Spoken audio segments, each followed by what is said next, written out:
Hello, my name is Dankevian Brooks, and today we're going to have a discussion about African American history. I'm a current Texas Southern University student, and this is my grandfather. My name is James Ignatious Chilo, and this is my grandson, Don Kevian.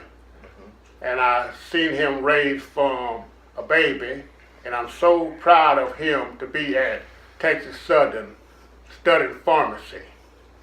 Something that make any grandfather proud of, to see a young man grow up and become knowledgeable to the world. Today I'm just going to ask you a few questions about, when were you a child. So I'm going to start off with, when and where were you born? I was born in Ignatious, Louisiana in 1951. My parents was originally from Bellevue, Louisiana, and my great-grandfather came down from Virginia, and that's where far back as I go with the family. Okay. And how did your family get to Louisiana? From what I was told, that my grandfather and his wife, my great-grandfather, not my grandfather, my great-grandfather, and his wife traveled from Virginia in a wagon and settled in Bellevue, Louisiana. Okay. What do you remember about your childhood? What I remember about my childhood, I remember I was raised right in Ignatious, Louisiana. And across the street from the house I was raised in, they grew cotton. It was a cotton field.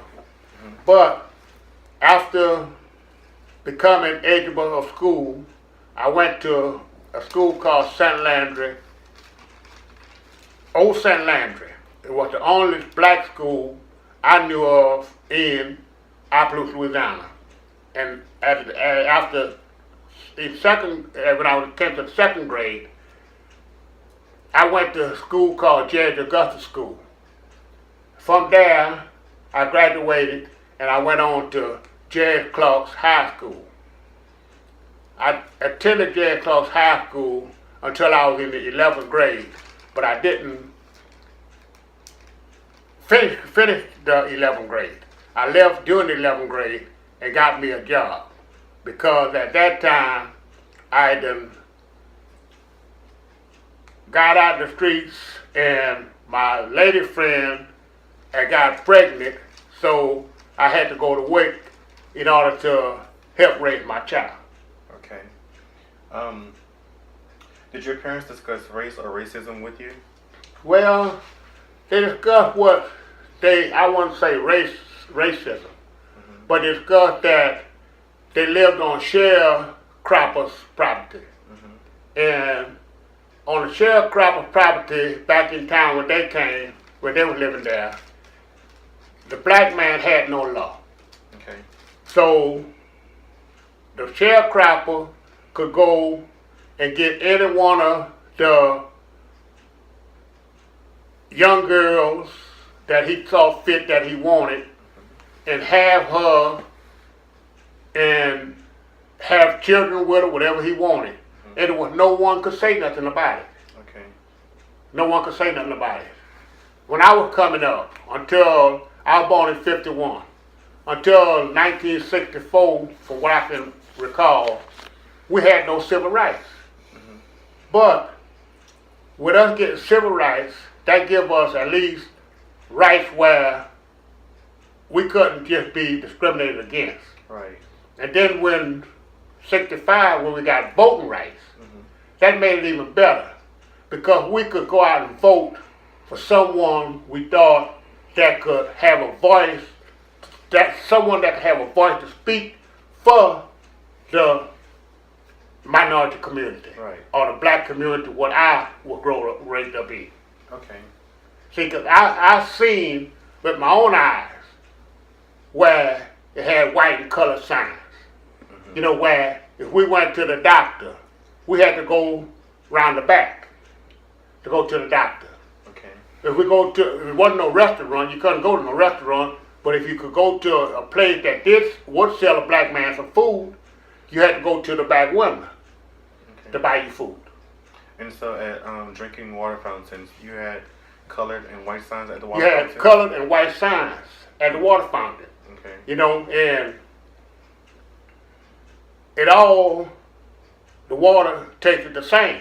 Right. So I don't know why they would have white and colored, you know, on the water fountain. Okay. What kind of interactions did you have with people not of your racial background? And when I mean that, what interactions did you have with people that was not of your skin color? So like me, after leaving Louisiana, I lived in Texas. Mm-hmm. And a lot of places that you went to, you had to take the cleanup jobs. Mm-hmm. You couldn't get a machine job, you know. Mm-hmm. You had to take a cleanup job in order to get to work. Mm-hmm. Where it wasn't like you had to, where you could just walk up and say, demand a job. Mm-hmm. It wasn't no job for a black man, no more nor less. It was something that it was say like it wasn't nothing that knowledgeable for black man to do. He more had to have the lowest class of the job on the job. Okay. What notable moment in American history sticks out most in your memory? My most memory of American history is for when we could get the right to vote. Okay.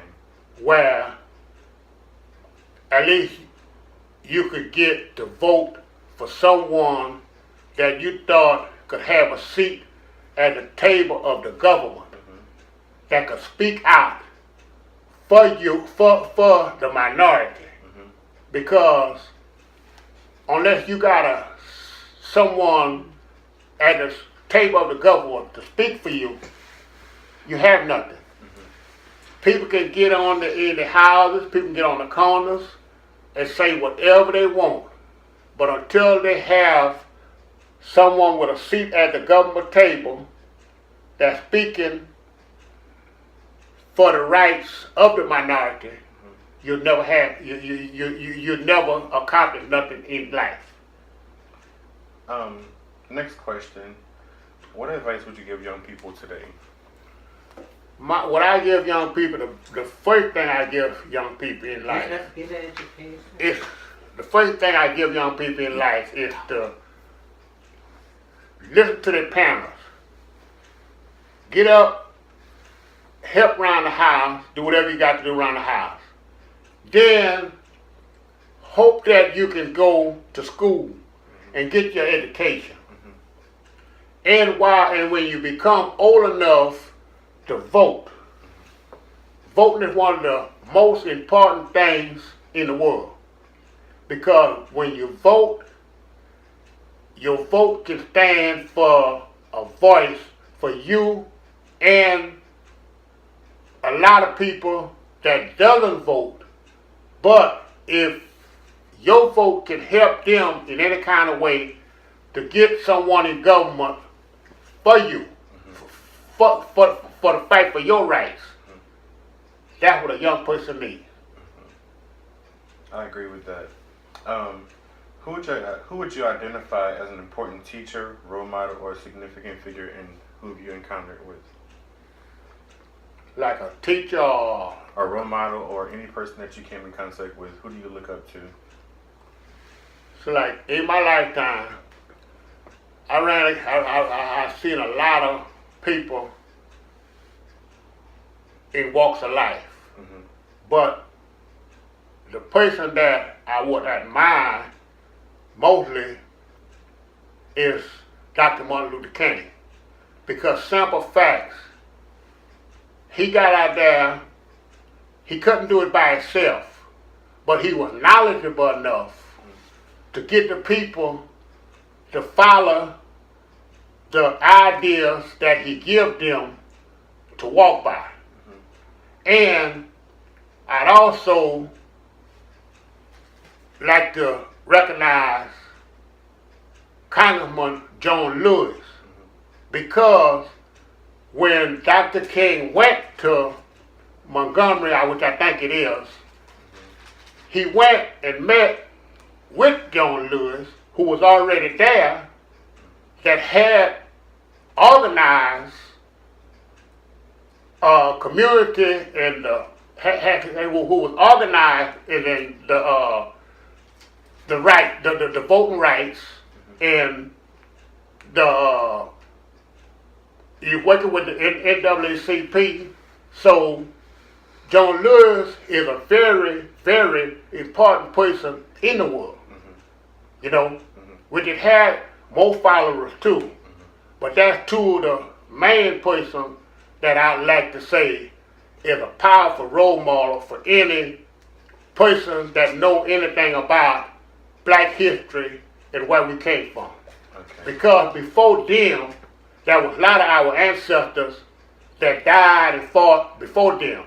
But they were the main ones that got a chance to sit at the table and negotiate for what we got. You know. This is the next and final question. What do you think about historically black colleges and their importance? See, I think a lot about a black college. It's not that I'm prejudiced against no white college, but black people fought so hard for rights in life. See, they had to come. See, a black man been fighting for rights since the first ship left Africa and landed in the United States. So, how many years it was, I can't exactly put a number on it. But think about all the black people that died to get here, just crossing the water from Africa to get here. The ones that didn't make it, the ones that they pushed overboard into the ocean, you know, that never made it and didn't know where they was headed.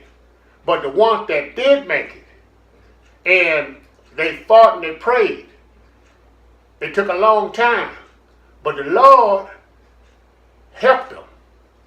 It's important in life to know the Lord, you know, because without the Lord you can't do nothing. But the thing about it is this, with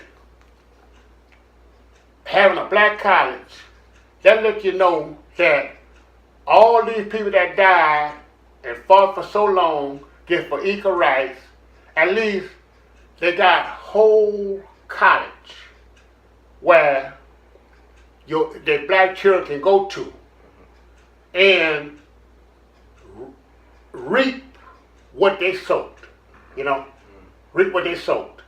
And there's so many black children today that don't even get an education.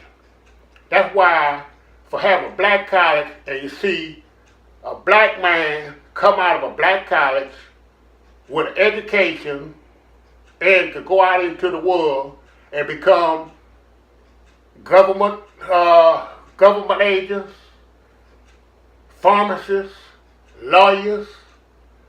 You go to Texas Southern. I lived in Houston. Texas Southern had one of the best pharmacy schools. They have one of the best law schools. So that lets you know how important it is for a black to have a black college.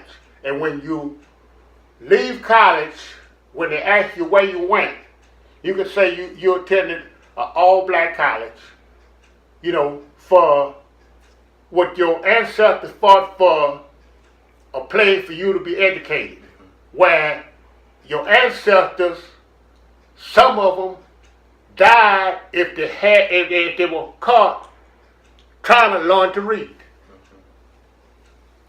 Okay. Thank you for all that great information that you shared with me. This concludes our interview, and what you told me today was very, informative, and it was great information to know. So thank you so much for that. what I'd like for you to know is that I pray for you and for your family and for all the black children that they have an opportunity that you have to be able to go to college or either just to be able to get a high school education and where someday they can help all nationalities of people in life. Because with you being a pharmacy, you're not just going to pharmacy to black people.